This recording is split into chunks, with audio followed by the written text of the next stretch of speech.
കരമന അഖിൽ വധക്കേസിൽ പ്രതികളെ സംഭവസ്ഥലത്തെത്തിച്ച് തെളിവെടുപ്പ് നടത്തി. മുഖ്യപ്രതികളെ കരമന മരുതൂർക്കോണത്തെത്തിച്ചായിരുന്നു തെളിവെടുപ്പ്. വിനീഷ് രാജ്, അപ്പു എന്ന അഖിൽ, സുമേഷ്, അനീഷ് എന്നിവരെയാണ് എത്തിച്ചത്. വിവരങ്ങളുമായി സുലേഖ ശശികുമാർ തിരുവനന്തപുരത്ത് നിന്ന് ചേരുന്നു. സുലേഖ, തെളിവെടുപ്പ് എപ്പോഴാണ് തുടങ്ങിയത്? മറ്റു കാര്യങ്ങൾ എന്താണ് ഈ വാർത്തയുമായി ബന്ധപ്പെട്ട? സിജു, ഇന്ന് രാവിലെയോടെയാണ് കരമന അഖിൽ വധക്കേസുമായി ബന്ധപ്പെട്ട് ഈ പ്രതികളെ സംഭവ സ്ഥലത്ത് എത്തിച്ചുള്ള തെളിവെടുപ്പ് നടത്തിയത്. മുഖ്യപ്രതികളെ ഈ സംഭവം നടന്ന കൊലപാതകം നടന്ന മരുതൂർ കോണത്ത് എത്തിച്ചായിരുന്നു തെളിവെടുപ്പ് നടത്തിയത്.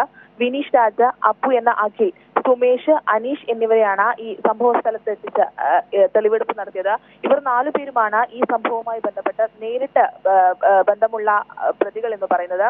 ഇതിൽ വിനീഷ് രാജ്, അതിനൊപ്പം തന്നെ അപ്പു എന്ന അഖിൽ, സുമേഷ് എന്നിവരാണ് ഈ കൃത്യം അഖിലിനെ കൊലപ്പെടുന്ന ഒരു കൃത്യം നടത്തിയത്.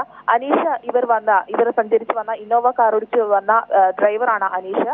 ഇവരെയാണ് മരുതൂർ കോണത്ത് എത്തിച്ച് തെളിവെടുപ്പ് നടത്തിയത്. ഇന്ന് രാവിലെയായിരുന്നു ഈ തെളിവെടുപ്പ്. അതിനൊപ്പം തന്നെ ഈ നടന്ന സ്ഥലം നെടുങ്കാണ്ടത്തെ വീട്ടിലെത്തിച്ചും പ്രതികളെ ഈ ഗൂഢാലോചന നടന്ന വീട്ടിലെത്തിച്ചും പ്രതികളെ തെളിവെടുപ്പ് നടത്തിയിട്ടുണ്ട്. എന്തായാലും ഈ പ്രതികളുടെ കസ്റ്റഡി കാലാവധി ഇന്ന് അവസാനിക്കാനിരിക്കെയാണ് പ്രതികളെ സംഭവ സ്ഥലത്തെത്തിച്ച് തെളിവെടുപ്പ് നടത്തിയത്.